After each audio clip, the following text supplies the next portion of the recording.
Welcome here to rockstar.com. Let's go through rockstarETL.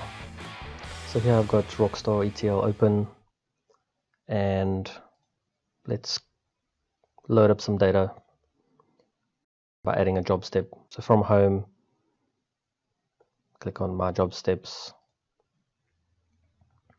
add job step, and here we have a few options: conditional SQL, batch load, SQL, dynamic SQL, data flow, data prep, delete blobs. And we're going to start with batch load. Here you can select which step number you want to be. We want it to be the first step in the pipeline. Runtime. At first, here the number of runs per day is we're going to choose 0, and this will effectively disable the pipeline from running. See, if you choose step 2 here, this doesn't allow you to set the time and the frequency. Choose step 1, lets you set the runtime and the frequency, how many times per day. 0 disables it. Email address. The email address to notify when the job runs. In order to have this working, you need to go to SendGrid and let's delete the settings, confirm delete, and they're gone. So in order to set up email notifications, you would have to sign up with SendGrid, and once you've got your SendGrid details, just click on Setup SendGrid Mail, choose the email address, the sender email address to use for sending ETL email notifications, and then your API key, and then click Save, and then saves your SendGrid email settings for notifying you. So we go back into adding a job step, batch load, set our time. This is the email address to notify when the job step runs. Pipeline name, the name of the pipeline this job belongs to. You can choose anything here really. So we're going to say called the pipeline load. Project ID, your Google Cloud Platform project ID. Location, the region where you want the job to run, EU or US for SQL or load jobs, and US Central 1 or Europe West 1 for data flow or data prep jobs. So we're going to choose US. Job name must be unique for each job. So we're going to say, let's call this load sales. And our source format of our data, we got CSV, new line, delimited JSON, Avro, Parquet, ORC, and data store backup. We're going to choose CSV, and what's called batch load is it allows you to load multiple tables up. So what we're going to do is we're going to go get some data now. So I've got a SQL Server instance, Microsoft SQL Server with the worldwide importers database, and I want to load up some invoices and invoice lines data. So what I'm going to do is I'm going to use the 64-bit import and export data wizard. So here data source will be SQL Server native client, local instance, database, worldwide importers, and we're going to output this to a flat file destination, and this will be invoices. I'm going to change this to a CSV, and we can just remember, very important to tick the Unicode, otherwise you will have issues. Column names in the first rows, text delimited. Next, copy data from one or more table or views, and let's do sales.invoices. I like to use a vertical bar or a pipe column delimiter, and we're going to run that immediately.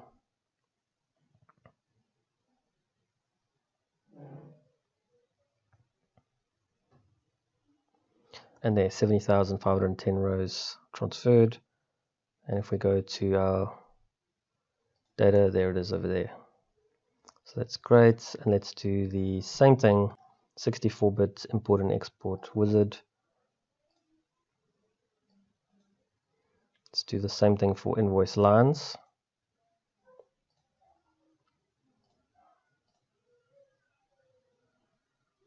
I'm going to output it to a flat file destination. I'm going to call this invoice lines, change it to CSV, and remember to tick Unicode, very important. Copy data from one or more tables or views. It'll be sales, invoice lines, and vertical bar. Run immediately. Finish. Great, 228, 265 rows transferred. And there we've got our two invoice and invoice lines tables. Right, so now what we want to do is we need to get this into cloud storage. So we need a bucket location, and I've got a bucket, I've got a folder, and I've got subfolders already set up,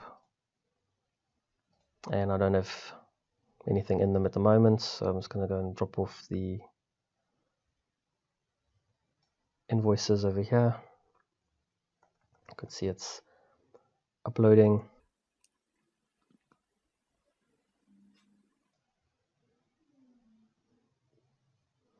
And there we go, it's done. And then we can go do the same thing for invoice lines.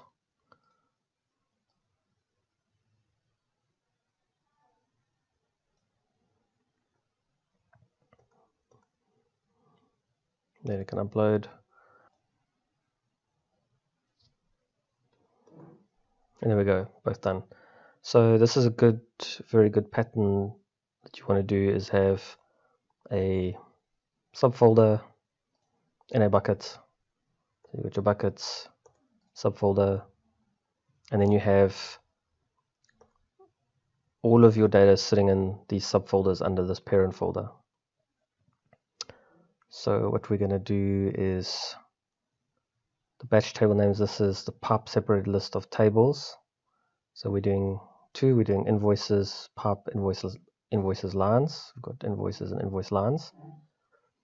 The dataset name, the destination BigQuery dataset. So this is, we're loading from our raw data into BigQuery, and we'll call this worldwide importers. And what we'll do is go and create this dataset.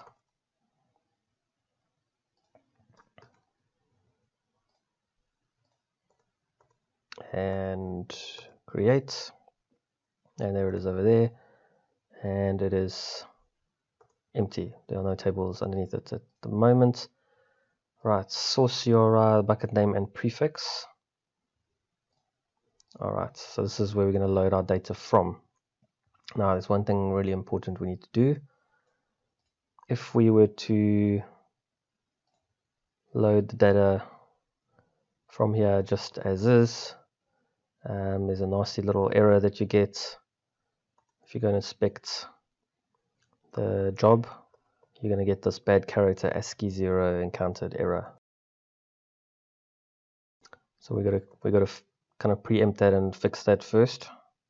So what we're going to do is we are going to run these gsutil commands and get rid of any funny characters, and it's going to output our data into a different staging bucket. So we're going to take our command. What we're going to do is run it from Cloud Shell.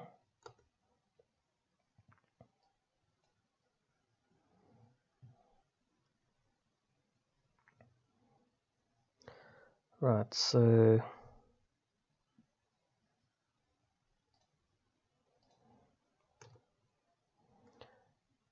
got our command to copy our invoices, doing some magic here, and I'd put it to our staging buckets.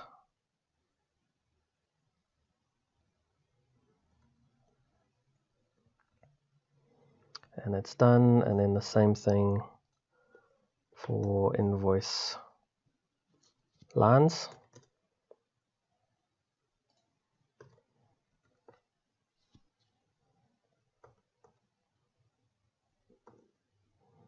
And there we go. So now we're going to look in our staging buckets.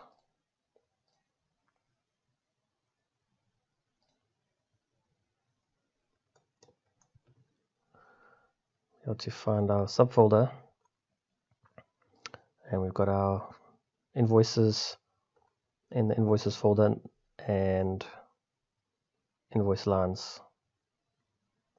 So now you could have all of multiple files of the same type, same schema over here, and we could load them all at once. So this is the bucket name and prefix. Exclude the table name, as we'll iterate through all the tables specified in the batch table names above over here. What that means is basically take your buckets, your parent folder, leave these folders out. Let's put them over here, and remember a slash.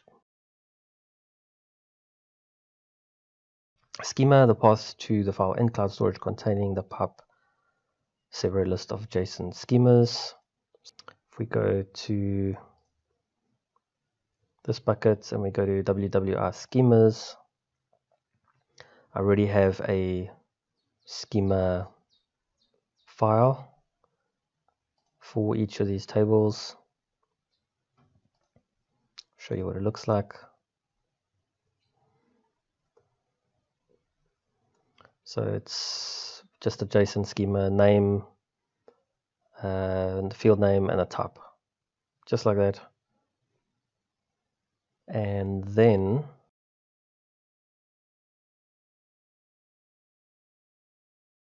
now this is a path to the cloud, to the file in cloud storage containing the pub separate list of JSON schemas. So what this means is, so we've got the bucket, the WWR schemas, and then the WWR invoice schema.json, and then a pub, and then the buckets, the folder, and the second schema. So invoice lines. So here we've got invoice lines, and very important, invoices over here must correspond to the first, this first schema must correspond to the first table name, and the second schema file for invoice lines must correspond to the second one here. Right, so remember this is batch load. We can load multiple bits of data at the same time. Just follow these conventions here. CSV field delimiter is a pub, vertical line. Skip leading rows, 1 for the header. Value to quote data sections, we can leave that out. We can leave these as is. Maximum bad records 0.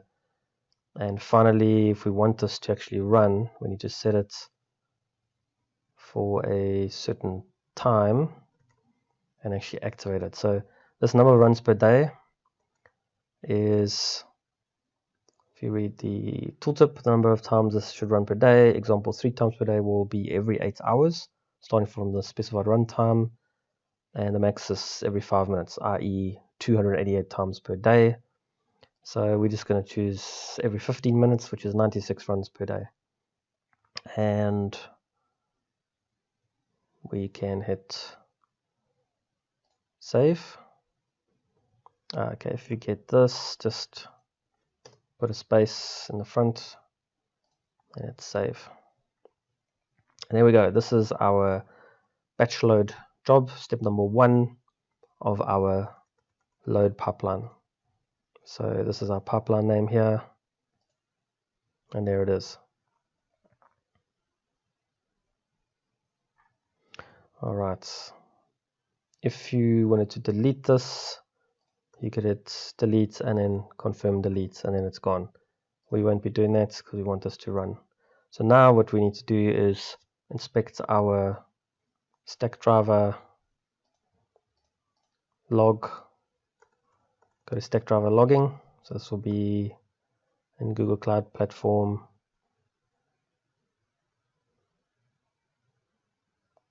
And operations logging logs viewer. This will take us here, and then we can inspect. We can inspect the log table to see how our run is going to be doing. And let's just go and change our time and hit save. So what we're expecting to see here is when this is run, our BigQuery will have 2 tables under our worldwide importers dataset, and they'll be full of data. So let's go and inspect our log table. Our job is running. Just received a notification of a running email. So I've got a notification saying it's running. Job name, load sales, which is that there. And there's a success. So it's job name, which is a batch load job type, which is step 1 of pipeline load. There's our pipeline called load. Of our project as a status of running, a job ID of that, and a unique identifier in stack driver logging of that. All right. So this was our invoices. This was running. This was our invoice lines. And we got 2 success emails. One saying for invoices and another for invoice lines. Now, the unique identifier in stack driver logging, if we go back to our stack driver logging and we go to inspect our logs, we can see all of this information. It's running through, working out what to run, picking up the actual schema files,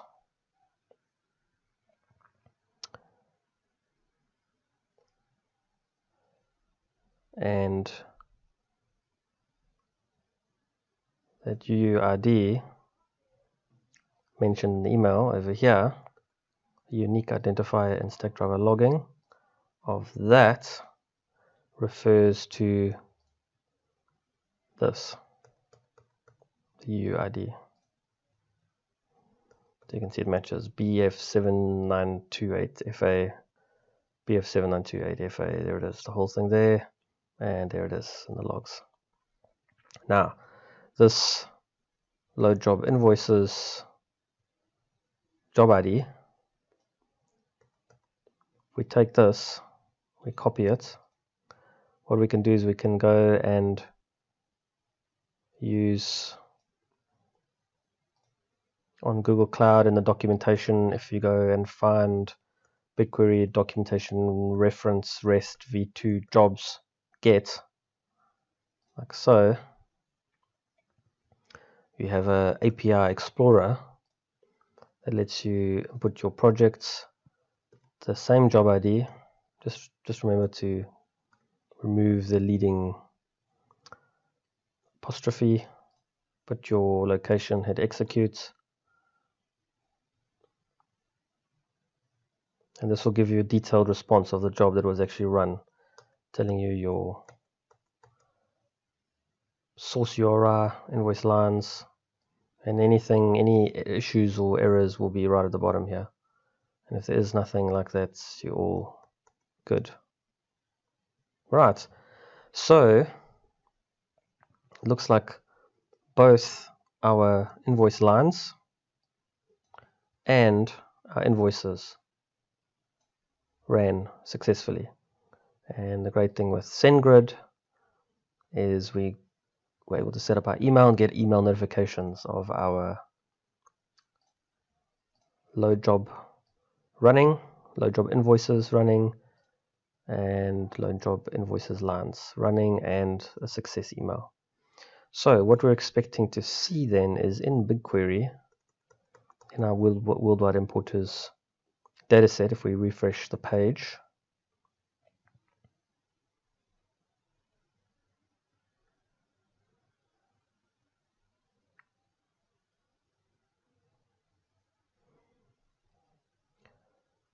we should have two new tables, invoices.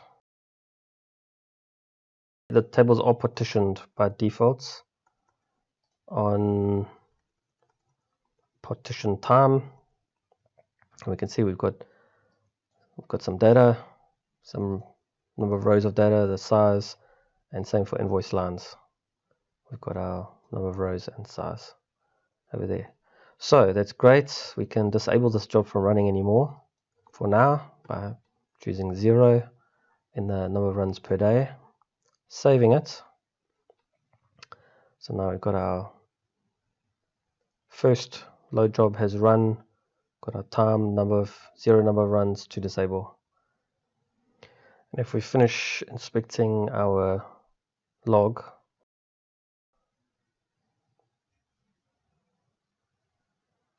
check our final status,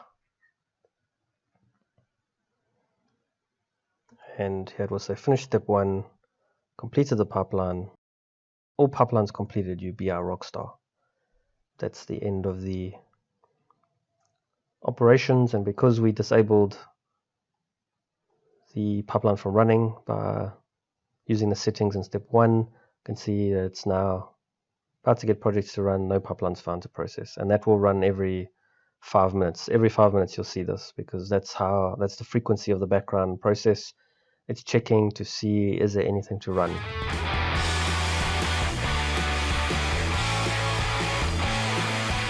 That is how we get data into BigQuery using rockstarETL.